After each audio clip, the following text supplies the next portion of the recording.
29. 장례를 치른 날 저녁, 캐서린 아가씨와 저는 서재에 앉아 있었습니다.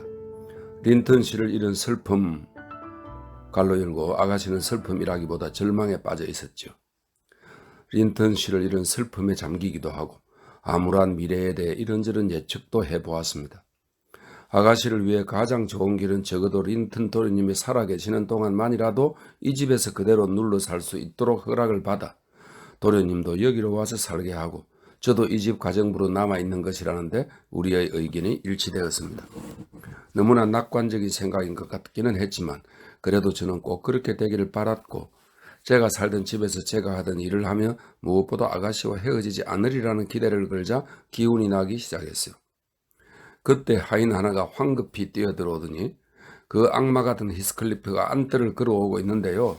그의 면전에서 문을 닫아 걸어 버릴까요? 하고 물었습니다. 우리가 무모하게 걸으라고 했더라도 걸을 만한 시간이 없었어요. 그는 문을 두드리거나 자기 이름을 대는 예의도 차리지 않았으니까요. 그는 집 주인이었고 주인의 특권을 이용하여 한마디 말도 없이 곧장 안으로 들어왔습니다. 그는 우리에게 그가 왔다는 것을 알리는 하인의 목소리를 듣고 서재로 들어와서 하인에게 나가라는 몸짓을 하여 내보낸 후 문을 닫더군요. 그는 18해 전에 그가 이 집에 손님으로 찾아왔을 때 안내되었던 바로 그 방이었습니다. 창문으로 그때와 같은 달빛이 비쳐들고 밖에는 그때와 같은 가을 풍경이 펼쳐져 있었죠. 우리는 아직 촛불을 켜지 않고 있었는데도 방 안에 있는 것들이 훤히 다 보였습니다. 심지어 벽에 걸린 초상화, 린턴 부인의 아름다운 얼굴과 린턴 씨의 우아한 모습도 같이 부부가 그렸던. 그럼 그 캐서린의 초상화까지 보였죠. 히스클리프는 난로 쪽으로 다가왔습니다. 세월이 흘렀지만 그의 모습 역시 거의 변한 게 없었어요. 그때와 같은 모습이었죠. 다만 가무잡잡한 얼굴이 다소 누리끼리해졌고 좀 더 안정되어 보였으며 체중이 아마도 6kg쯤 불어 보였을 뿐 다른 변화는 없었습니다. 캐서린 아가씨는 그를 보자 일어나서 뛰쳐나가려고 했어요. 멈춰! 그는 아가씨의 팔을 붙들고 말했습니다. 이제 더 이상은 도망가지 마라. 어딜 가려고? 너를 집으로 데려가려 한다. 이제부터는 며느리로서 도리를 다해야지. 그리고 내 아들이 더 이상 나를 거역하게 해서는 안 된다. 네가 도망칠 때 린턴이 도와준 걸 알고서 녀석을 어떻게 혼내줘야 할지 난감했다. 너무 허약한 녀석이라 조금만 건드려도 완전히 뻗어버리지 않니? 그러나 그의 얼굴을 보면 응당 받아야 할 벌을 받았다는 걸 알 수 있을 게다. 그저께 저녁에는 그 녀석을 데리고 내려와서 그냥 의자에만 앉히고는 건드리지도 않았어. 헤어턴을 밖에 내보냈기 때문에 방에는 우리 둘뿐이었지. 그리고 2시간 후에 조셉을 불러 그 녀석을 다시 위층으로 올려보냈어. 그런데 그때부터 내가 나타나기만 하면 귀신을 본 것처럼 무서워하더군. 게다가 내가 옆에 없어도 내 환영이 보이나 봐. 헤어턴이 그러는데 그 녀석은 밤중에 시간마다 잠에서 깨어 비명을 지르고 너의 이름을 부르면서 아버지한테서 자기를 보호해달라고 한다지 뭐냐. 그러니 너는 너의 남편이 좋든 싫든 가야 한다. 그 녀석은 이제 네가 돌봐야 해. 그 녀석에 대해 내가 가졌던 모든 관심을 너한테 넘겨주마. 캐서린 아가씨는 그냥 여기 두고 도련님을 이리 보내면 안 되나요? 제가 애원해 보았습니다. 두 사람을 다 싫어하니까 그리워할 일도 없을 테고 당신의 괴팍한 마음에는 두 사람이 매일같이 만나야 하는 골칫거리에 불과할 텐데요. 난 이 집에 세를 들 사람을 구하고 있는 중이야. 그가 대답했습니다. 그리고 내 아이들을 옆에 두고 싶단 말이야. 게다가 저 애도 먹여주는 대신 일을 해야지. 린턴도 죽은 마당에 저 애에게 아무 일도 시키지 않고 호사스럽게 먹여 살리지는 않겠어. 강제로 끌려가고 싶지 않거든. 어서 갈 준비를 해라. 그러죠. 린턴은 제가 이 세상에서 사랑해야 하는 유일한 사람이니까요. 그리고 린턴이 저를 미워하게 하고 제가 린턴을 미워하게 하려는 가전 방법을 다 쓰지만 우리가 서로 미워하는 일은 없을 거예요. 제가 옆에 있을 때 어디 린턴을 괴롭혀 보세요. 어디 저한테 겁을 줘 보시라고요. 자신감이 넘치시는군. 히스클리프가 대꾸했습니다. 하지만 난 그 녀석을 괴롭힐 만큼 너를 좋아하지 않아. 고통이라면 철저히 네가 당하게 될 거다. 그 녀석이 너한테 심통을 부리는 건 나 때문이 아니야. 그 녀석 자신의 지독한 성질 때문이지. 그 애는 네가 자기를 두고 도망가 버린 것과 그 결과로 받은 벌에 대해 몹시 원통해 하고 있어. 너의 그 고귀한 헌신을 그 녀석이 고마워할 거라고는 기대도 하지 마라. 아버지만큼 힘이 세다면 캐서린에게 이렇게 저렇게 하겠다며 질라에게 즐겁게 떠드는 것을 들었거든. 그럴 마음이 있으니 힘이 약해서 할 수 없으면 잔머리라도 굴려서 널 괴롭히려 들 테니까. 린턴이 성질이 고약하다는 건 저도 알고 있어요. 캐서린 아가씨가 말했습니다. 당신의 아들이니까요. 하지만 다행히 제 성격은 좋으니까 그걸 용서할 수 있어요. 그리고 린턴이 저를 사랑한다는 건 전 알아요. 그래서 저도 그 애를 사랑하는 거죠. 히스클리프씨, 당신을 사랑해주는 사람은 아무도 없죠? 당신이 우리를 아무리 괴롭히더라도 우리는 당신의 그 잔인함이 당신의 더 큰 비참함에서 나온다는 것을 알기 때문에 복수를 하지 않아도 분한 마음이 들지 않아요. 당신은 몹시 불행하죠. 그렇죠? 악마처럼 외롭고 시기심도 많죠? 아무도 당신을 사랑하지 않아요. 당신이 죽어도 아무도 울지 않을 거예요. 전 당신처럼 되지는 않겠어요. 대차네. 캐서린 아가씨는 서글픈 승리감을 드러내며 말했습니다.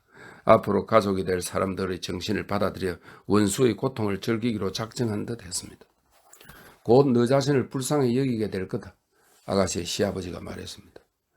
1분만 더 그러고서 있으면 말이야. 꺼져 이 요망한 것아. 가져갈 물건이나 챙겨와. 아가씨는 냉소적인 표정을 지으며 물러갔습니다.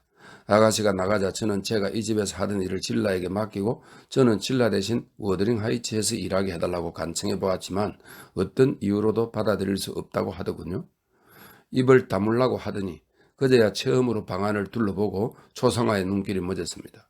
그는 린턴 부인의 초상화를 유심히 바라보더니 이렇게 말하더군요. 저건 내가 가져가야겠어. 꼭 필요한 건 아니지만. 그는 갑자기 난로 쪽으로 몸을 틀면서 뭐랄까 더 적절한 표현이 있을 텐데 떠오르지 않으니 그냥 미소라고 해두죠. 미소를 지으며 말을 이었습니다. 어제 내가 뭘 했는지 얘기를 해주지. 린턴의 무덤을 파고 있는 묘지기에게 캐서린의 관 위에 덮인 흙을 치워달라고 해서 뚜껑을 열어보았어. 한때는 캐서린의 얼굴을 다시 보게 되면 거기에 함께 묻히겠다고 생각한 적이 있었어. 캐서린의 얼굴은 여전했지. 묘지기는 날 비켜서도록 만들느라 애깨나 먹었어. 시신의 바람을 쏘이면 변한다기에 나는 관 한쪽면 갈로 열고 그 재수 없는 린턴이 묻힌 반대쪽으로 말이야. 그놈의 관은 나보로 땜질을 해놓을 걸 그랬어. 한쪽 면을 두드려서 헐겁게 해놓고는 다시 흙으로 덮었어. 그리고 그 묘지기에게 돈을 쥐어주었어. 내가 거기에 묻힐 때에는 방금 헐겁게 해놓은 캐서린의 관 한쪽 면을 드러내고 내 관의 한쪽 면도 빼내달라고 부탁했어. 그 둘이 한 박스 속에 관 속에 있도록 하려고. 그렇게 해놓으면 린턴의 시신이 우리가 묻힌 쪽으로 올 무렵이면 누가 누군지 분간할 수 없을 테니까 말이야. 히스클리프씨 정말 고약하군요. 제가 외쳤습니다. 죽으디를 괴롭히다니 부끄럽지도 않던가요? 난 아무도 괴롭히지 않았어, 넬리. 그가 대답했습니다. 나 자신의 괴로움을 좀 들었을 뿐이야. 이제 훨씬 더 편안해지겠지. 그리고 내가 땅에 묻힐 때에는 편안히 누워있게 될 가능성이 더 많아졌어. 내가 캐서린을 괴롭혔다고? 천만에 캐서린이 나를 괴롭혔지. 18해 동안 밤낮으로 끊임없이 모질게 나를 괴롭혔다고. 어젯밤에야 나는 평안을 얻었지. 나는 심장이 멎은 채 차디찬 내 뺨을 그녀의 뺨에 대고 그녀 옆에서 마지막 죽음을 말하죠. 마지막 잠을 자는 꿈을 꾸었어. 그럼 캐서린 아씨가 썩어서 흙이 되어 버렸다거나 그보다 더한 상태로 변했더라면 무슨 꿈을 꾸었을까요? 하고 제가 말했습니다. 그렇다면 그녀와 함께 썩어서 더욱 행복해지는 꿈을 꾸었겠지. 그가 대답했습니다.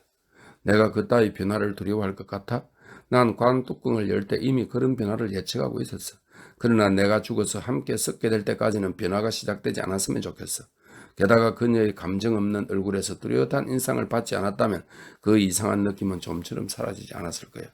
그 느낌은 참 기묘하게도 시작되었지. 넬리도 알다시피 캐서린이 죽은 뒤에 나는 제정신이 아니었잖아. 온종일 그녀가 내게 돌아오기를 빌었지. 그녀의 영혼이라도 말이야. 난 귀신이 있다는 걸 믿어. 귀신이 우리와 함께 있을 수 있고 또 있다는 것을 확신한단 말이야. 캐서린이 그곳에 묻히던 날에는 눈이 내렸어. 날이 저물자 나는 그 교회 묘지로 갔지. 겨울처럼 찬바람이 휘몰아쳤고 주위는 적막했어. 그녀의 바보 같은 남편은 그렇게 늦은 시각에 그곳까지 올라와서 어슬렁거릴 리 없었고 그 외의 사람들이야 다른 사람이야 거기에 올 일이 뭐가 있겠어. 혼자 있다 보니 우리 사이를 가로막고 있는 것은 단지 2m밖에 안 되는 포슬포슬한 흙뿐이라는 생각이 들어서 난 이렇게 혼잣말을 했지. 다시 그녀를 내 품에 안아보자. 그녀의 몸이 차면 차가운 북풍 때문이라고 생각하고 그녀가 움직이지 않으면 잠들어서 그런 거라고 생각하자.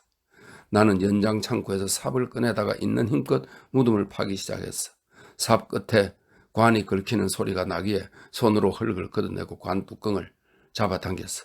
관 뚜껑의 못 박은 자리가 벌어지고 원하던 바가 이루어질 찰나에 묘 가장자리쯤에서 누군가 내 머리 위로 몸을 굽히며 한숨을 쉬는 것 같지 뭐야. 이 뚜껑만 열 수만 있다면 누구든 우리와 함께 묻고 흙을 덮어주면 좋으련만 하고 나는 중얼거렸어. 그리고 필사적으로 뚜껑을 잡아 때리고 했어. 그런데 이번에는 내 귓전에서 다시 한숨 소리가 들리더라고. 진눈깨비와 함께 불어오는 바람 대신에 따뜻한 숨결이 느껴졌어. 살아있는 인간이 옆에 없다는 걸 알고 있었지만 어둠 속에서 누군가 다가오면 눈으로는 식별이 되지 않아도 그 느낌은 확실한 것처럼 나는 캐시가 땅속이 아니라 땅 위에 있다는 걸 분명히 느꼈던 거야. 갑자기 안도감이 심장에서 팔다리로 퍼져나가더군. 고뇌는 금세 사라지고 말로 다할 수 없을 정도로 위안이 되었어. 그녀는 내 곁에 있었어. 내가 묘를 다시 메우는 동안에도 내내 곁에 있다가 나를 집으로 이끌었어. 웃을 테면 웃어도 좋아. 하지만 난 집에 가면 틀림없이 그녀를 볼 수 있으리라고 확신했어. 그녀가 내 곁에 있는 게 너무나 분명해서 난 그녀에게 말을 건네지 않을 수 없었지. 워드링 하이츠에 당도하자 난 곧장 문으로 달려갔어. 그러나 문이 잠겨 있더군. 내가 기억하기로는 그 망할 은시오란 놈과 내 아내가 나를 들어오지 못하게 하려고 일부러 수작을 벌였던 거야. 난 은시오를 숨이 막힐 정도로 발로 차버리고는 위층으로 뛰어 올라가서 내 방과 그녀의 방을 초조하게 둘러보았어. 그녀가 내 곁에 있는 게 느껴졌지. 그녀의 모습이 보일 듯 말 듯 했지만 결국은 볼 수 없었어.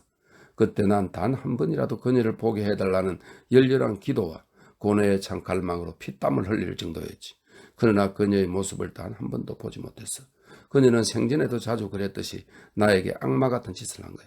그리고 그 이후로 어떤 때는 좀 더하기도 하고 어떤 때는 좀 덜하기도 했지만 참을 수 없는 괴로움에 시달려왔어. 마치 지옥에 있는 것 같았다니까. 내 신경줄을 있는 대로 잡아당기는데 그래도 내 신경줄이 이 장선, 양 따위의 창자로 만든 질긴 줄, 악기의 현이나 테니스 라켓의 줄 따위로 쓰이는 것이랍니다. 장선처럼 질겼기에 망정이지. 그렇지 않았으면 벌써 오래전에 린턴 녀석의 신경줄처럼 늘어져서 맥을 못 추었을 거야.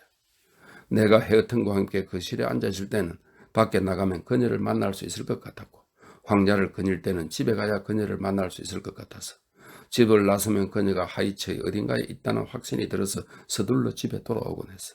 그리고 그녀의 방에서 잠을 자는 날에는 누워 있을 수가 없었어.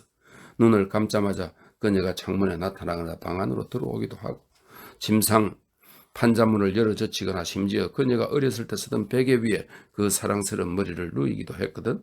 그러면 난 그녀의 모습을 보려고 눈을 뜨지 않을 수가 없었지.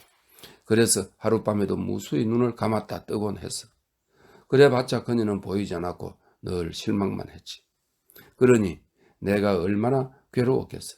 난 너무 괴로워서 자주 끙끙거리며 신음을 했고 고약한 영감탱이 조셉은 틀림없이 내 양심이 내 마음속에서 악마 대신 지옥의 형벌을 가하고 있다고 믿었을 거야. 이제 그녀를 보고 가니까 마음이 좀 편안해졌어. 그건 사람을 죽이는 방법치고는 기묘했어. 18해 동안 희망이라는 흙개비로 속여 1인치씩도 아니고 털끝만큼씩 서서히 말려 죽이는 것이었으니까 말이야. 히스클리프 씨는 말을 멈추고 이마를 닦았습니다. 머리카락이 땀에 젖어 이마에 들려붙어 있었고 눈은 난로 안에 타다나는 불씨를 응시하고 있었지요. 눈썹은 찌푸리지는 않았지만 관자놀이 옆까지 치켜 올라가 있었고 험상궂은 인상은 가졌어도 독특한 고뇌의 표정과 어느 한 가지에 몰입한 정신적 긴장이 고통스럽게 드러나 보이더군요. 딱히 나한테 한 말은 아니었기 때문에 나는 아무런 대꾸도 하지 않았습니다. 그의 이야기 따위는 듣고 싶지 않았거든요. 잠시 후에 그는 다시 초상화를 보며 생각에 잠기더니 더 자세히 보려고 그림을 내려서 소파에 기대어 놓더군요. 그러고 있는 동안 캐서린 아가씨가 들어와서 말에 한 장만 얹으면 된다고 얹으면 준비가 다 되었다고 말했죠. 저거 내일 보내줘 하고 히스클리프가 저에게 말했습니다. 그리고는 아가씨를 돌아보며 덧붙였어요. 네 조랑말은 없어도 될 거다. 오늘 저녁은 날씨가 좋고 워더링 하이츠에서는 말이 필요하지 않으니까 어디 갈 데가 있으면 그 발을 이용하도록 해. 자, 가자. 잘 있어, 엘렌. 우리 사랑스러운 아가씨가 속삭였어요. 제게 입을 맞출 때 아가씨의 입술은 얼음처럼 차가웠죠. 날 보러 와야 해, 엘렌. 잊지 말고. 그따위 짓은 안 하도록 조심해. 넬리, 할 말이 있으면 내가 여기로 오겠어. 난 넬리가 우리 집을 기웃거리는 게 싫어. 아가씨의 시아버지가 말했어요. 그는 캐서린 아가씨에게 먼저 가라고 손짓을 했어요. 아가씨는 가슴 저미는 눈길로 돌아보고는 그의 명령에 따랐죠. 저는 창가에 서서 그들이 정문을 걸어 내려가는 것을 보았습니다. 히스클리프는 캐서린 아가씨가 싫다고 하는 게 분명한데도 그녀의 팔을 꼭 잡았어요. 그리고는 성큼성큼 빠른 걸음으로 걸으며 캐서린 아가씨를 정원 사이의 오솔길로 급히 끌고 가더군요. 나무에 가려 더 이상은 보이지 않았어요. 제30장. 저는 캐서린 아가씨가 떠난 뒤로 워더링 하이츠에 한번 찾아간 적이 있었지만 아가씨는 만날 수 없었습니다. 아가씨의 안부가 궁금해서 갔는데 조셉이 문을 잡고 날 들여보내주지 않았지요. 그가 말하기를 린턴 부인은 바쁘고 주인님은 안 계신다고 하더군요. 질라가 어떻게들 지내는지 조금 이야기를 해주었는데 그마저도 듣지 못했다면 누가 죽었고 누가 살아있는지조차 모를 뻔했죠. 질라가 하는 이야기를 듣고 그녀는 캐서린 아가씨를 건방지다고 생각하고 있는데다 아가씨를 좋아하지도 않는다는 걸 짐작할 수 있었어요. 우리 아가씨가 처음 그 집에 가서 질라에게 무언가를 도와달라고 청했을 때 히스클리프 씨는 질라들은 자기가 맡은 일이나 잘하라고 하고 며느리에게도 자기 일은 자기가 알아서 하라고 못을 박았다더군요. 질라는 본래 도량이 좁고 이기적인 여자여서 얼씨구나 하고 주인 말에 따랐죠. 캐서린 아가씨는 자기를 홀대한 것에 대해 어린애처럼 고를 내며 멸시하는 태도로 안가품했고 질라가 마치 무슨 큰 잘못이라도 저지른 것처럼 그녀를 원수보듯 했다고 하더군요. 로우드 씨가 오시기 얼마 전에, 그러니까 지금부터 약 6주 전의 어느 날 저는 황야에서 질라를 우연히 만났습니다. 그때 한참 동안 이야기를 나누었는데 질라가 이렇게 말하더군요. 린턴 부인은 워더링 하이츠에 도착하자마자 저와 조셉에게는 인사도 건네지 않고 바로 위층으로 뛰어 올라가더군요. 그러고는 린턴 서방님 방에 틀어박혀서는 아침까지 꼼짝도 않지 뭐예요. 그 다음날 주인님과 은쇼 도리님이 아침 식사를 할 때에야 거실에 나타나서는 부들부들 떨면서 린턴이 몹시 아프니 의사를 불러올 수 없느냐고 묻더군요. 우리도 그건 알고 있어. 하지만 그 녀석의 목숨은 한 푼의 값어치도 없으니 난 그 녀석을 위해 한 푼도 쓰지 않겠어. 주인님이 대답하셨어요. 어떻게 해야 좋을지 모르겠어요. 아무도 도와주지 않으면 린턴은 죽고 말 거예요. 그녀가 말했죠. 방에서 나가. 그리고 그 녀석에 관한 말이라면 한마디도 듣고 싶지 않다. 그 녀석이 어떻게 되든 여기 있는 사람들은 아무도 걱정하지 않으니까. 네가 걱정이 되면 간호를 해주고 그렇지 않으면 가두어 두라고. 주인님이 큰 소리로 말했어요. 그러자 아씨는 나에게 졸라대기 시작하더군요. 그래서 저는 그 성가신 서방님 때문에 골치를 썩을 만큼 썩어서 이제 신물이 난다고 말해주었죠. 우리에게는 각자 주어진 일이 있고 아씨의 일은 린턴 서방님을 시중드는 일이니 드는 것이니 그 일은 아씨에게 맡겨두라고 히스클리프 씨가 저에게 분부했거든요. 그리고 나서 그들이 어떻게 지냈는지 모릅니다만 아마 린턴 서방님은 몹시 보채며 밤낮으로 끙끙 앓았을 것이고 창백한 얼굴과 나른한 눈으로 보아 아씨는 거의 잠을 못 자는 것 같았어요. 이따금 도무지 어떻게 하면 좋을지 모르겠다는 표정으로 부엌에 들어와서는 도움을 청하고 싶은 눈치를 보였지만 저는 주인님의 명령을 거스릴 수가 없었어요. 딘 부인, 저는 그럴 용기가 없었답니다. 케네스 선생을 부르러 보내지 않는 게 잘못이라는 생각은 들었지만 그렇게 하라고 충고하거나 그러면 안 된다고 비판하는 것이 제가 할 일은 아니지 않겠어요? 게다가 저는 남의 일에 끼어드는 것을 좋아하지 않는답니다. 한 번인가 두 번인가 다들 잠을 자러 자기 방으로 들어간 뒤에 제가 무슨 일인가로 다시 제 방문을 열고 나오려는데 아씨가 계단 꼭대기에 앉아서 울고 있는 걸 보게 되었어요. 안쓰러운 마음에 참견하게 될까 봐서 저는 서둘러 방문을 닫고 들어왔지요.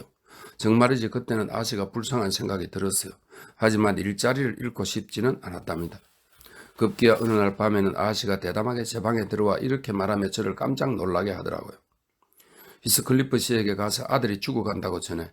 이번에는 확실해. 당장 일어나서 그렇게 전하란 말이야. 이렇게 말하고는 다시 나가버리더군요. 저는 15분 동안 덜덜 떨면서 귀를 기울이고 누워 있었는데 아무 소리도 들리지 않았고 집안은 고요하기만 했습니다.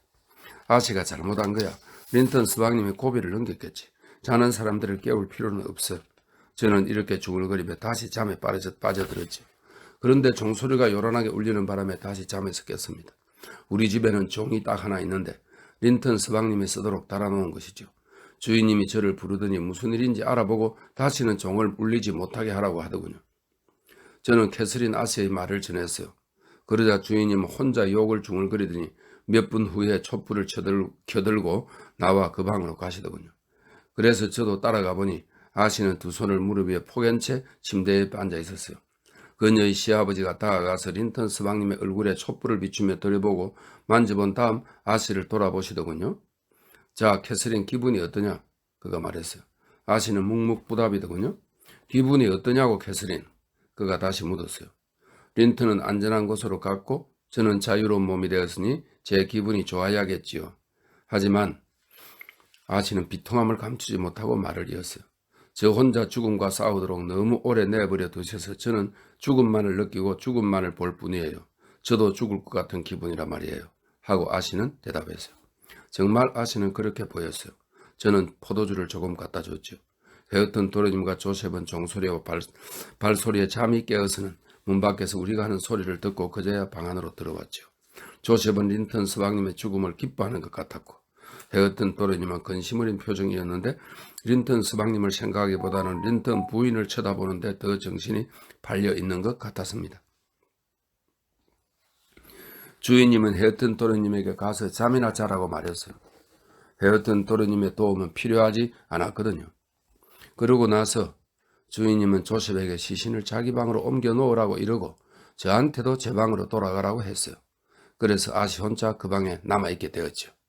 다음날 아침 주인님은 나한테 아가씨에게 가서 내려와 아침을 먹으라고 하라고 하셨어요. 가보니 아씨는 옷을 벗고 자려던 참이었는데 몸이 아프다고 하더군요. 그럴만도 했죠. 히스클리프 씨에게 가서 그렇게 알렸더니 이렇게 말씀하셨어요. 그럼 장례식이 끝날 때까지 내버려 두도록 하자. 가끔 올라가서 필요한 걸 갖다 주고 좀 나아진 것 같으면 내게 알려주게. 질라의 말에 따르면 캐시 아가씨는 2주 동안 위층에서만 지냈대요.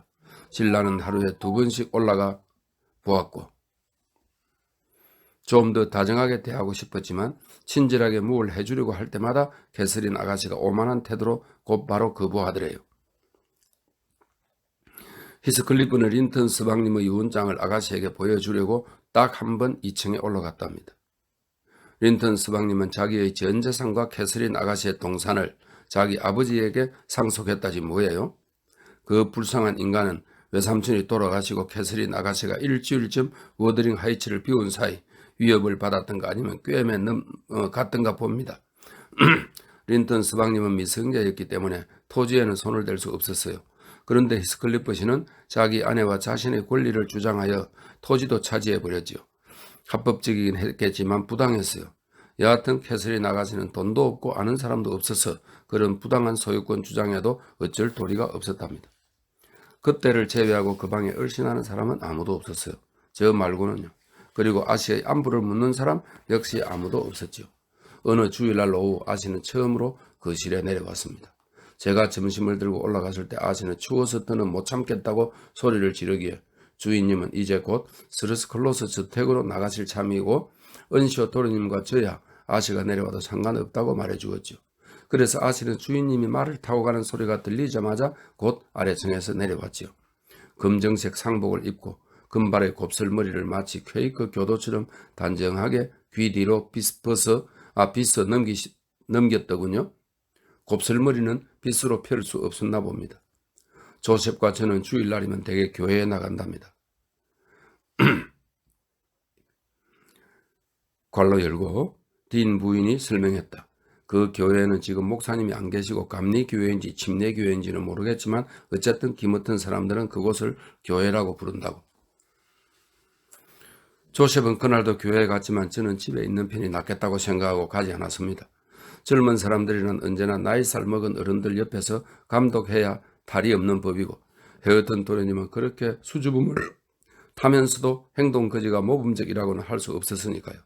저는 헤어튼 도련님에게 사촌이 우리와 함께 앉아 있을 텐데 그녀는 늘 안식일을 지키는 걸 보며 자랐을 테니까 그녀와 함께 있는 동안에는 총이나 집에서 하는 일거리에는 손대지 않는 게 좋겠다고 일러 놓았죠. 제가 이 말을 하자 헤어튼 도련님은 얼굴이 붉어지더니 자기 손이며 옷을 훑어보았죠.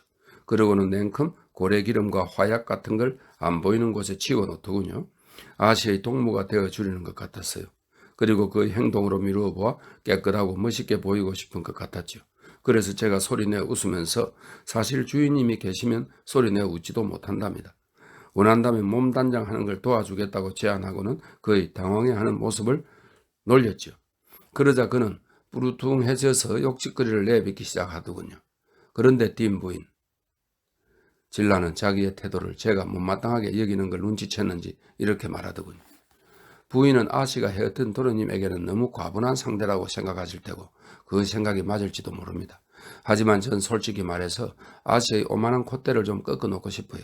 그리고 이제는 아시의 교양과 고상함이 다 무슨 소용이겠어요? 아시는 부인이나 저와 마찬가지로 가난한데, 아니 틀림없이 더 가난할 텐데 말이에요. 부인도 저축을 하고 있을 테고 저도 그쪽으로는 조금이나마 신경을 쓰고 있으니까요. 헤어튼 도련님은 진라에게 몸단장하는 걸 거들어 달라고 했고 진라가 치켜 세워주자 기분이 좋아졌다는군요. 그래서 캐서린 아가씨가 내려왔을 때에는 전에 아가씨에게 모욕당한 일은 거의 잊어버리고 자상하게 대하려고 애쓰더라고 가정부가 말하더군요. 아씨는 얼음처럼 차갑고 공주처럼 도도하게 걸어오더군요. 진라가 말했습니다. 저는 일어서서 제가 앉아있는 안락의자를 권했지요. 그런데 웬걸요. 아씨는 예의를 다한 제 행동을 무시하더군요. 은쇼 도련님도 일어서서 주위에 떨었을 테니 긴 의자로 와서 불을 쬐라고 말했죠. 난 한두 달 전부터 얼어 죽을 지경이었어. 아씨는 단어 하나하나에 한껏 경멸을 실어 대답하더군요. 그러고는 스스로 의자를 가져다가 우리 두 사람과 멀찍이 떨어진 곳에 놓지 않겠어요? 아씨는 몸을 녹이고 나자 주위를 둘러보기 시작하더니 장식장에 꽂힌 책을 발견하고는 곧장 자리에서 일어나서 책을 꺼내려고 손을 뻗었는데 너무 높은 곳에 있어서 손이 닿지 않았어요. 헤어튼 도련님은 아씨가 애쓰고 있는 모습을 얼마 동안 지켜보고 있다가 마침내 용기를 내어 도와주었어요. 아씨가 치맛자락을 펼치자 그는 손에 잡히는 대로 책을 꺼내 담아주었죠. 그런 행동은 그로서는 커다란 진전이었습니다. 아씨는 고맙다는 말도 안 했지만 그래도 그는 아씨가 자기의 도움을 받아들였다는 것에 만족했어요. 그리고 아씨가 책을 뒤적거리는 동안 그 뒤에 서서 심지어 몸을 굽혀 책을 들여다보며 책에 실린 옛 그림 중에 마음에 드는 것이 있으면 손가락으로 가르치기도 했지요. 아씨가 그의 손가락이 책장에 닿지 못하도록 오만하게 책장을 획 하고 넘겨버려도 그는 기죽지 않고 그저 조금 뒤로 물러서서 책 대신에 아씨를 바라보는데 만족하는 것이었어요. 아씨는 계속해서 책을 읽고 있거나 아니면 읽을 만한 것을 찾고 있었어요. 도련님은 아씨의 명주실 같은 순많은 곱슬머리를 쳐다보는 일에 차츰 정신을 빼앗겼어요. 아씨의 얼굴은 그에게 보이지 않았고 아씨도 그의 얼굴을 볼 수 없었지요. 도련님은 자기가 무슨 짓을 하고 있는지 깨닫지 못한 채 마치 촛불에 마음이 끌린 어린아이처럼 마침내 쳐다보는데 만족하지 못하고 만져보았습니다. 손을 내밀어 마치 새라도 만지듯이 부드럽게 머리카락에 손을 대더군요. 그러자 아씨는 자기 목에 칼을 들이대기라도 한 것처럼 화들짝 놀라면서 돌아보았죠. 저리 꺼져 당장. 어떻게 감히 내 몸에 손을 댈 수가 있지? 왜 그러고 서 있는 거야? 아씨는 경멸 어린 어조로 외쳤습니다.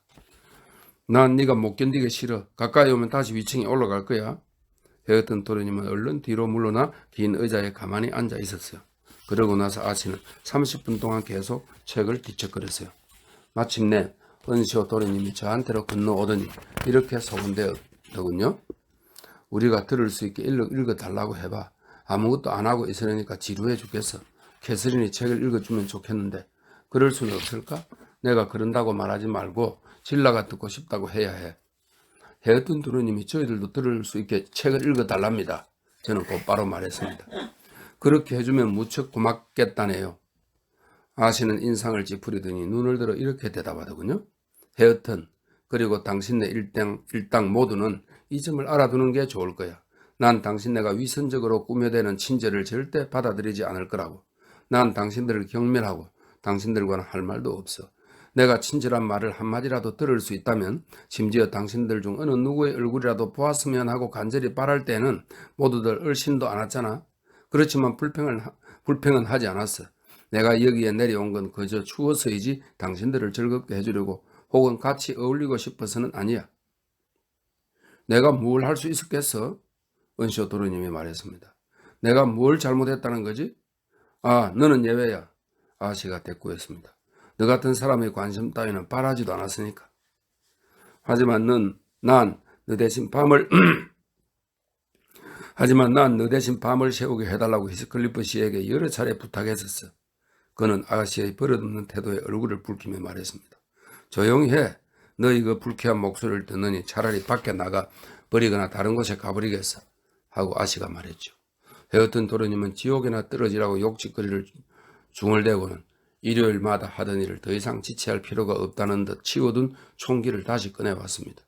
그러고는 말하고 싶은 대로 아무 끄리낌 없이 찌꺼렸죠. 그러자 아씨는 자기 방에 가서 혼자 있는 게 낫다고 생각하는 것 같았어요. 하지만 서리가 내릴 만큼 추웠기 때문에 어쩔 수 없이 자존심을 굽히고 우리와 함께 더 많은 시간을 보낼 수밖에 없었죠. 한편 저는 제가 아무리 성격이 좋더라도 더 이상은 멸시를 당하지 않도록 단단히 신경을 썼어요. 그때 이후로는 저도 아가씨와 똑같이 뻣뻣하게 군답니다. 우리들 중에 그녀를 사랑하거나 좋아하는 사람은 아무도 없어요. 그럴 만도 하지요. 우리 중 누가 뭐래도 한마디만 해도 아씨는 그게 누구든 상관하지 않고 덤벼드니까 말이에요. 주인님한테도 꾀꾀거리며 때릴 테면 때려보라고 대든다니까요. 혼이 날수록 더욱 독살스러워지지 뭐예요. 저는 진라의 이야기를 듣고 처음에는 이 집 가정부일을 그만두고 작은 오두막이라도 하나 얻어서 캐서린 아가씨와 함께 살아야겠다고 결심했습니다. 그러나 히스클리프 씨는 헤어튼 도련님을 따로 살게 하지 않는 것처럼 아가씨가 그렇게 하도록 성낙하지 않을 거예요. 그러니 지금으로서는 아씨가 재혼을 하지 않는 한 어떻게 해볼 도리가 없답니다. 그리고 재혼 문제야 제가 나서서 어떻게 할 수 있는 일도 아니고요. 이로써 딘 부인의 이야기는 끝났다. 의사 선생의 예측과는 달리 나는 건강이 빨리 회복되어 아직 1월 둘째 주밖에 안 되었지만 하루나 이틀쯤 뒤에는 말을 타고 워더링 하이츠에 갈 수 있을 것 같다. 가서 주인 양반에게 다음 6달 동안은 런던에서 지낼 것이고 원한다면 10월 이후에는 이 집을 세낼 사람을 구해도 좋다 하는 이야기를 할 작정이다. 10,000금을 준다 해도 이곳에서 또 겨울을 나지는 않을 것이다. 제31장. 어제는 맑고 바람이 잠잠했지만 서리가 내리도록 추운 날이었다. 나는 예정대로 워더링 하이츠에 갔다. 우리 집 가정부가 그 집의 젊은 부인에게 보내는 짤막한 편지를 전해달라고 부탁했다. 그 점잖은 부인이 아무 거리낌 없이 부탁하는 걸 보니 들어줘도 될 것 같아서 거절하지 않았다. 현관문은 열려 있었지만 경계를 늦추지 않은 대문은 지난번에 방문했을 때처럼 잠겨 있었다. 문을 두드려 정원 화단에 있는 헤어튼 은쇼를 불러냈다. 그가 문고리를 풀어줘 안으로 들어갔다. 그 친구는 시골의 농사꾼 치고는 잘생긴 인물이다. 이번에는 특히 유심히 살펴보았다. 그는 자신의 좋은 면을 드러내지 않으려고 최대한 노력을 기울이고 있는 것 같았다. 히스클리프 씨가 집에 계시느냐고 물었더니 안 계시지만 점심때에는 돌아오실 거라고 은쇼가 대답했다. 시계를 보니 11시였다. 그래서 나는 안에 들어가서 기다리겠다고 말했다. 그랬더니 그는 손에 들고 있던 연장을 바로 내팽개치더니 나를 따라오라는 것이 아닌가. 주인 대신 접대하려는 게 아니라 감시하려는 것 같았다. 우리는 함께 들어갔다. 캐서린이 거실에서 점심 요리했을 야채를 다듬고 있었다. 그녀는 처음 보았을 때보다 더 시무룩하고 기운이 없어 보였다. 내게는 눈길도 돌리지 않은 채 하던 일만 계속하면서 전과 마찬가지로 그 흔한 예의도 차리지 않았다. 내가 고개를 숙이며 안녕하시냐고 인사를 건네도 담례는 그냥 아른 채도 하지 않는 것이었다. 딘 부인이 이야기한 만큼 상냥한 여자는 아닌 것 같군. 미인이면 틀림없지만 천사는 아닌가 보군 하고 나는 생각했다. 은쇼가 캐서린에게 하던 일을 갖고 부엌으로 가라고 무뚝뚝하게 말했다. 직접 갖고 가. 캐서린이 말했다. 그녀는 일을 끝내자마자 그것들을 밀어내고 창가에 있는 의자로 물러가서는 치마폭에 담긴 순무 껍질에 새와 동물 모양을 새기기 시작했다. 나는 정원 풍경을 내다보고 싶어하는 척하면서 그녀 곁으로 다가갔다. 내 딴에는 헤어튼이 눈치를 못 채게 하려고 딘 부인의 편지를 그녀의 무릎 위에 솜씨 좋게 떨어뜨렸는데 그녀가 큰 소리로 물었다. 이게 뭐예요? 그러고는 대뜸 그것을 내팽개치는 게 아닌가. 당신의 옛 친구인 스르시 크로스 저택의 가정부가 보내는 편지입니다. 나는 기껏 생각해서 몰래 전해 주었건만 그런 내 배려를 폭로해 버린 것에 화도 나고 또 그것을 내가 쓴 편지라고 오해할까봐 얼른 대답했다. 그녀는 반가워하며 그것을 주우려고 했지만 헤어턴이 더 빨랐다. 그는 그것을 주워서 자기 조끼 속에 집어넣으며 히스클리프 씨에게 먼저 보여야 한다고 말했다. 그러자 캐슬리는 말없이 얼굴을 돌리더니 설며시 수건을 꺼내어 눈에 갖다 댔다. 헤어턴은 그런 사촌의 모습을 보고 얼마 동안 동정심을 억누르려고 애쓰더니 편지를 꺼내어 한껏 퉁명스럽게 캐슬린 쪽으로 내동댕쳤다. 마음에 안 돼가지고. 캐슬린의 편지를 집어 열심히 읽고 나서 나한테 자기의 옛집에 살고 있는 사람이며 동물에 대해 몇 가지를 물어보았다. 그러고는 창밖에 펼쳐진 산들을 지그시 바라보며 혼잣말로 중얼거렸다. 미니를 타고 거기에 갈 수 있다면 얼마나 좋을까. 거기에 올라가 보고 싶어. 아, 따분해. 답답해 죽겠어, 헤어턴. 그녀는 한숨을 내쉬고 하품을 하면서 그 어여쁜 머리를 창턱에 기대고는 우리가 보든 말든 알려고도 않고 개의치도 않으며 멍하니 슬픔에 잠겼다. 히스클리프 부인, 나는 얼마간 묵묵히 앉아있다가 말을 꺼냈다. 제가 부인을 잘 알고 있다는 걸 모르시죠?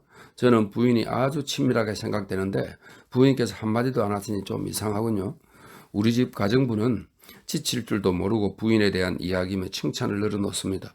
제가 만약 부인의 편지나 소식도 없이 돌아가서 부인이 편지만 받고 아무 말도 하지 않았다는 이야기만 전한다면 그녀가 몹시 실망할 텐데요. 그녀는 이 말에 놀라서 물었다. 엘렌이 당신을 좋아하나요? 그럼요, 무척 좋아하죠. 나는 서슴없이 대답했다. 엘렌에게 꼭 전해주세요. 그녀가 말을 이었다. 답장을 하고 싶지만 편지 쓸 종이가 없어서 못 썼다고요. 책장이라도 찢어서 쓰고 싶지만 심지어 책조차 없으니. 책이 없다니요? 내가 큰 소리로 외쳤다. 신뢰가 되는 질문일지도 모르겠습니다만 책이 없다면 이런 데서 어떻게 지내십니까? 저는 커다란 서재가 있는데도 스르시 크로스 저택에서 지내다 보면 무료할 때가 많은데요. 제 책들을 빼앗아 갔다면 전 견디지 못할 거예요. 나도 책이 있을 때는 늘 책을 읽었어요. 캐슬린이 말했다. 그런데 히스클리프 씨는 책을 읽지 않거든요. 그래서 내 책을 없애버릴 생각을 한 거죠. 나는 몇 주일 동안 책을 한 권도 구경하지 못했어요. 단 한 번 조셉의 종교 수직을 뒤적거린 적이 있었는데 책 주인이 무척 화를 내더군요. 그리고 헤어턴 어쩌다 네 방에 갔다가 내가 몰래 모아놓은 책들을 보았어. 라틴어와 그리스로 된 책 몇 권 하고 이야기책과 시집이 몇 권 있던데 이야기책과 시집은 내가 이곳에 올 때 갖고 온 것이니까 모두가 나의 옛 친구들인 셈인데 너는 그것들을 마치 까치가 은수지를 모아놓듯이 그저 훔치는 재미로 모아놓았던 거야. 아니면 네가 읽을 수 없으니까 다른 사람도 읽지 못하게 하려는 나쁜 심부로 숨겨놓았든지. 어차피 그것들은 너한테 아무 소용도 없으니까 말이야. 혹시 너의 시기심이 히스클리프 씨에게 내 보물을 빼앗도록 부추긴 건 아니야? 하지만 책 내용의 대부분은 내 머릿속에 적어놓았고 마음속에 새겨놓았으니 그걸 빼앗지는 못할걸. 은쇼는 자기가 남몰래 책을 모아둔 사실을 사촌이 폭로하자 얼굴이 빨개져서는 그것을 부인하는 몇 마디를 더듬거렸다. 헤어턴 씨는 지식을 넓히고 싶은 거겠지요.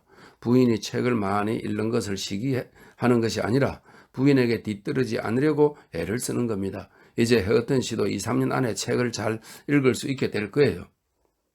그리고 그동안에 내가 바보가 되기를 바라겠지요. 캐슬린이 대답했다. 그래요. 헤어턴이 혼자서 더듬거리며 읽으려고 애쓰는 것을 들은 적이 있어요. 실수를 참 많이도 하더군요. 헤어턴 어제처럼 체비 체이스, 프시가와 드글라스가의 오토먼 전투를 소재로 한 15세기 영국의 민요랍니다. 어제처럼 체비 체이스를 읊어보지 그래. 아주 웃기던데. 그리고 네가 어려운 낱말을 찾아버리고 사전을 뒤적이다가 설명을 읽을 수가 없어서 욕짓거리를 내뱉는 것까지 다 들었어. 공부를 하는가 봐. 그 젊은이는 글을 못 읽는다고 조소당하고 나서 글을 읽어버리는 노력마저 비웃음을 사자 너무 심하다고 생각하는 게 분명했다. 나도 동감했다. 그리고 그가 그렇게 길려졌기 때문에 그럴 수밖에 없던 무지몽매의 상태에서 처음으로 벗어나려고 시도했던 일화를 디인 부인에게서 들은 게 생각나서 이렇게 말했다. 하지만 히스클리프 부인, 우리들 누구에게나 시작은 있었습니다. 그리고 시작의 문턱에서 넘어지기도 하고 비틀거리기도 했죠. 그때 선생님이 도와주지 않고 비웃었다면 우리는 아직도 넘어지고 비틀거리고 있을 겁니다. 헤어튼이 공부하는 걸 막고 싶은 생각은 없어요. 그러나 헤어튼이 내 책을 가로채서 터무니없는 실수와 잘못된 발음으로 우스꽝스럽게 만들 권리는 없잖아요. 그 책들은 산문이든 시든 여러 가지 추억이 깃들여 있어서 나에게는 아주 소중한 것들인데 저 애가 입에 올려 천박하게 되고 그 신성함이 모독되는 게 싫단 말이에요. 게다가 내가 좋아해서 되풀이해 읽는 책들만 골라서 그러지 뭐예요. 마치 고의로 심술을 부리던 말이에요. 헤어튼은 잠시 아무 말 없이 가슴만 들먹거렸다. 그는 억누르기 어려울 만큼 심한 굴욕감과 분노로 괴로워했다. 나는 그의 수치심을 들여줘야겠다는 신사다운 생각이 들어 일어서서 문간으로 갔다. 그러고는 거기에 서서 바깥 풍경을 내다보았다. 헤어튼도 날 따라 나서더니 방에서 나갔다. 그 손에 대여섯 권의 책을 들고 다시 나타나서는 캐서린의 무릎에 내던지며 소리쳤다. 가져가. 다시는 그따위 것들을 듣지도 읽지도 생각하지도 않을 거야. 이젠 갖기 싫어. 그것들을 볼 때마다 네 생각이 날 테니까 싫어졌단 말이야. 캐서린이 대꾸했다. 그녀는 손때가 묻은 걸로 보아 자주 읽은 게 틀림없는 책 한 권을 펼쳐서 글을 처음 배우는 사람처럼 뜨듬뜨듬 한 문장을 읽고 나서 깔깔거리며 책을 내던졌다. 또 들어봐. 그녀는 조금 전과 같은 투로 약을 올리며 발라드 하나를 읽기 시작했다. 그러나 헤어튼도 자존심이 있는지라 더 이상의 괴로움은 참지 않았다. 그녀의 금방진 입놀림을 막으려고 손을 사용하는 소리가 들렸는데 전적으로 부당한 것만은 아니라는 생각이 들었다. 그 고약한 아가씨는 비록 잘 다듬어지지는 않았지만 예민한 사촌의 감정을 상하게 하려고 갖은 노력을 다했다. 완력을 쓰는 것은 고통의 준 사람에게 고통을 대갚아주고 빚을 청산하기 위해 헤어튼이 할 수 있는 유일한 방편이었던 것이다. 그러고 나서 그는 책을 모아다가 난로 속에 던져버렸다. 그가 화풀이로 그런 희생을 치르는 걸 무척 괴로워하고 있음을 그의 표정에서 읽을 수 있었다. 책이 다 들어가는 동안 그는 이미 책에서 얻은 기쁨, 그리고 앞으로 얻으리라 기대했던 성취감과 점점 커져갔을 기쁨 등을 돌이켜 보는 것 같았다. 그리고 그가 어떤 동기로 남몰래 공부하게 되었는지도 짐작이 되었다. 캐서린이 나타나기 전에는 그는 하루하루의 노동과 단순한 동물적인 즐거움에 만족했다. 그러나 그녀에게 무식하다고 놀림받아서 창피했고 그녀에게 인정받고 싶었기 때문에 그는 처음으로 공부를 해야겠다는 마음을 먹었다. 그런데 이런 노력이 비웃음을 면하고 인정을 받기는커녕 정반대의 결과를 가져오고 말았던 것이다. 그래, 너처럼 야만스러운 인간은 책에서 얻을 수 있는 게 고작해야 그 정도겠지. 캐서린은 얻어맞아 다친 입술을 빨며 환한 눈초리로 불길을 바라보다 소리를 질렀다. 그만 입 닥치는 게 좋을걸. 헤어튼은 사납게 대꾸했다. 그러고는 감정이 격해져서 더는 말을 못하고 문 쪽으로 급히 달려왔다. 그래서 나는 그가 지나가도록 길을 비켜주었다. 그러나 그는 섬도를 지나기도 전에 둔덕길을 걸어오던 히스클리프 씨와 마주쳤다. 히스클리프 씨는 그의 어깨를 붙잡고 물었다. 이봐, 무슨 일이야? 아니에요. 아무것도 아니에요. 그는 슬픔과 분노를 혼자 사기리는 듯 손을 떨치고 가버렸다. 히스클리프는 그의 뒷모습을 물끄러미 바라보면서 한숨을 내쉬었다. 내 일을 내가 방해하다니 얄궂은 노릇이군. 히스클리프는 뒤에 내가 있다는 것도 모른 채 중얼거렸다. 그런데 저 녀석의 얼굴에서 제 아비의 모습을 찾아내려고 해도 나날이 그녀의 모습만 보이는구나. 빌어먹을. 왜 그렇게 그녀를 닮은 거야? 저 녀석의 얼굴은 쳐다보기조차 힘겹군. 그는 눈을 내리깔고 우울하게 걸어들어왔다. 그의 얼굴에는 전에는 본 적 없는 불안과 근심이 어려 있었고 몸도 야위어 보였다. 그의 며느리는 창문으로 그의 모습이 보이자 곧바로 부엌으로 달아나 버렸다. 그래서 거실에는 나 혼자뿐이었다. 다시 이렇게 외출하실 수 있게 되어 다행이요 로우듯이 그는 내 인사를 받으며 말했다. 나한테도 좋은 일이요. 당신이 아파서 그 집을 떠나야 한다면 이런 인적 드문 곳에서 새들 사람을 쉽게 구할 수 없었을 테니까 당신이 어떻게 이런 곳에 오게 되었는지 여러 번 궁금했었어. 특별한 이유는 없고 그저 변덕 때문이지요. 내가 대답했다. 이번에는 그놈의 변덕 때문에 이곳을 떠나게 될 것 같습니다. 다음 주에 런던으로 떠날 예정이거든요. 그래서 계약 기간인 12달 뒤에는 스러시 크로스 저택에서 살지 않을 생각이라는 걸 미리 알려드리려고요. 더는 거기서 살지 않을 것 같습니다. 아, 그러시오. 세상과 동떨어진 곳에서 사는 게 실정이 나신 게로군요. 그가 말했다. 그렇지만 이제 거기서 살지 않을 거라고 집세를 깎으려 왔다면 헛걸음하셨어. 난 내가 받아야 할 돈을 받는 데는 어느 누구보다도 사정을 봐주지 않소. 난 집세를 깎으러 온 게 아닙니다. 나는 상당히 화가 나서 외쳤다. 원하신다면 당장 지불해 드리지요.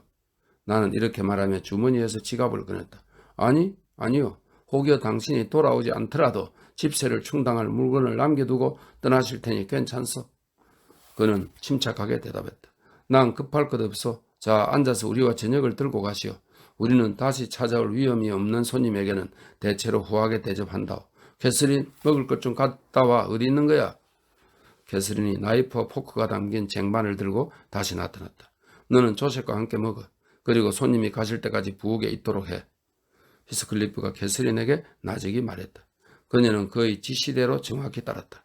그의 지시를 어기고 싶은 유혹조차 느끼지 않는 것 같았다. 촌뜨기와 인간 혐오자의 틈에서 살다 보니 한층 기품 있는 사람을 만나도 알아보지 못하는 모양이었다. 나는 무뚝뚝하고 음울한 히스클리프와 벙어리처럼 아무 말도 하지 않는 헤어튼 사이에 앉아서 별로 즐겁지 못한 식사를 하고 일찌감치 작별 인사를 했다. 떠날 때 부엌 쪽으로 나가서 마지막으로 캐서린을 잠깐 보고 조셉 영감을 성가시게 하고 싶었는데 주인이 헤어튼에게 내 말을 끌어오라고 이러고는 몸소 현관까지 바래다 주는 바람에 내가 바라는 대로 할 수 없었다. 저런 집에서 살면 얼마나 따분할까. 나는 말을 타고 오면서 생각했다. 캐서린을 키운 착한 유모의 소망대로 캐서린과 나 사이의 애정이 싹터 함께 번잡한 도시로 이주하게 되었다면 캐서린에게는 동화보다 더 낭만적인 꿈이 실현된 셈이겠지.